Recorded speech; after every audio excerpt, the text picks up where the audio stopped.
Fourth views, चौथा विचार, बाकी ठीक। और सर्वे भी कराया गया है। लगभग पटना में 48,000 ऐसे जो गरीब हैं, जो झुग्गी झोपड़ी में, टेंट में, पुल के नीचे, आप चले जाइएगा उधर महोदय, जो अभी जो पथ बना है वो दीघा जब जाते हैं तो नहर के किनारे आप देखिए इतना स्लम एरिया है। तो खास तौर पे जो स्लम के लोग हैं उनके लिए एक नई योजना हम लोग विचार कर रहे हैं, एक नई पॉलिसी बना रहे हैं।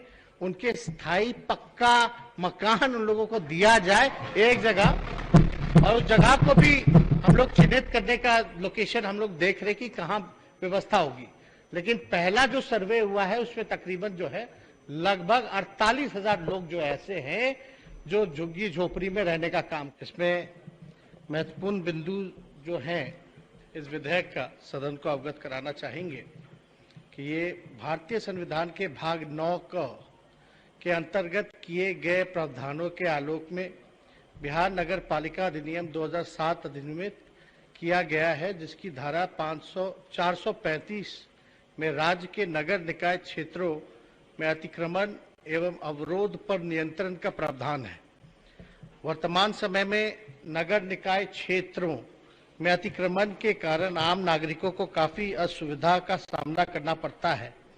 इस पर प्रभावी नियंत्रण किए जाने की आवश्यकता हो गई है।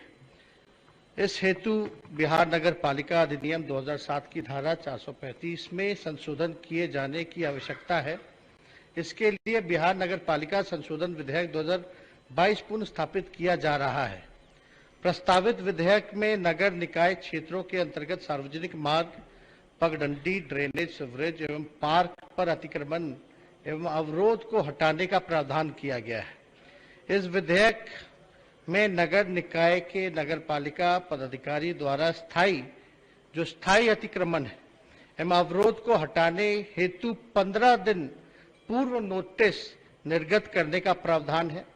यानी अतिक्रमण जब हटाया जाएगा जो स्थायी है उसको 15 दिन का जो है नोटिस दिया जाएगा, और यदि 15 दिनों के अंदर अतिक्रमण द्वारा संतोषप्रद जवाब नहीं देने तो नगर पालिका पदाधिकारी द्वारा अतिक्रमण को हटाने का आदेश पारित कर सकेंगे तथा अतिक्रमण को हटाएंगे।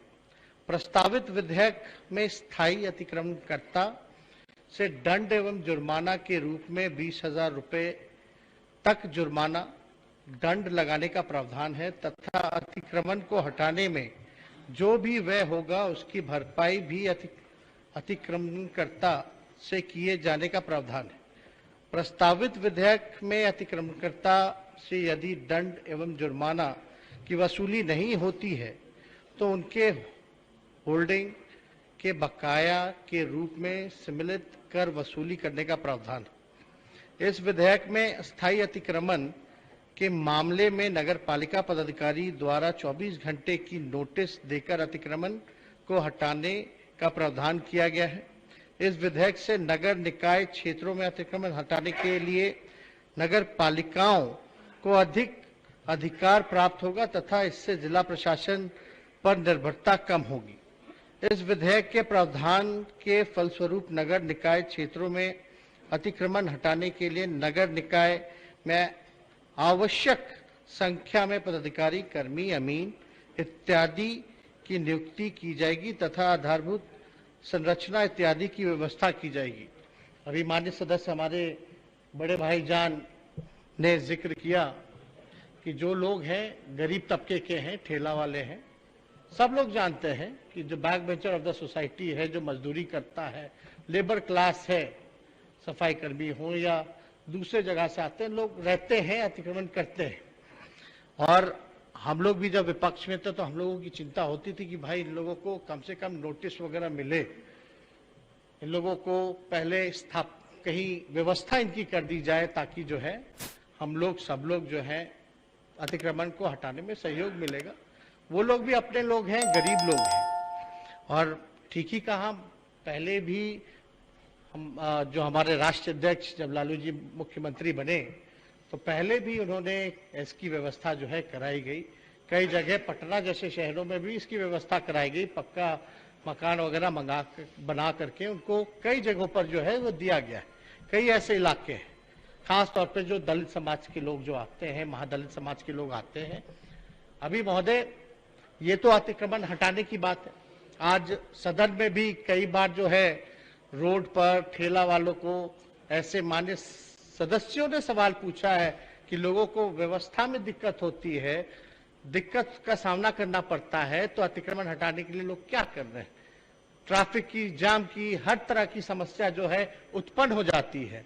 तो माननीय सदस्यों का भी जिक्र सही है, लेकिन हम इनको बताना चाहेंगे, आश्वस्त करना चाहेंगे कि जब हम पहली बार नगर विकास मंत्री की जिम्मेदारी मिली गई तो सबसे पहले अगर हमने समीक्षा की होगी तो उन गरीबों की और सर्वे भी कराया गया है। लगभग पटना में 48,000 ऐसे जो गरीब हैं, जो झुग्गी झोपड़ी में, टेंट में, पूल के नीचे, आप चले जाइएगा उधर महोदय, जो अभी जो पथ बना है वो दीघा जब जाते हैं तो नहर के किनारे आप देखिए इतना स्लम एरिया है। तो खास तौर पे जो स्लम के लोग हैं उनके लिए एक नई योजना हम लोग विचार कर रहे हैं, एक नई पॉलिसी बना रहे हैं। उनके स्थायी पक्का मकान उन लोगों को दिया जाए एक जगह, और उस जगह को भी हम लोग चिन्हित करने का लोकेशन हम लोग देख रहे कि कहाँ व्यवस्था होगी। लेकिन पहला जो सर्वे हुआ है उसमें तकरीबन जो है लगभग 48,000 लोग जो ऐसे हैं जो झुग्गी झोपड़ी में रहने का काम करते हैं। तो इनको हमको जगह देना है। इसके लिए हमारा विभाग जो है बड़ी तेजी से नियम भी ला रहा है और योजना भी ला रहा है। उसमें कुछ छोटी मोटी चीजें थी जो सुधार की जरूरत थी, वो हम लोगों ने किया है। और जल्दी हमको लगेगा कि अगर आप सब लोगों का साथ और विश्वास रहेगा, मिलेगा, तो इस चीज को भी हम जल्दी ला करके आपके सदन में करवाने का काम करेंगे। अभी तो यह अतिक्रमण हटाने में बहुत थोड़ा दुविधा होता है, अब तो इसमें कम से कम जो स्थायी है, जो थोड़ा पक्का उक्का बना। फोर्थ व्यूज, चौथा विचार।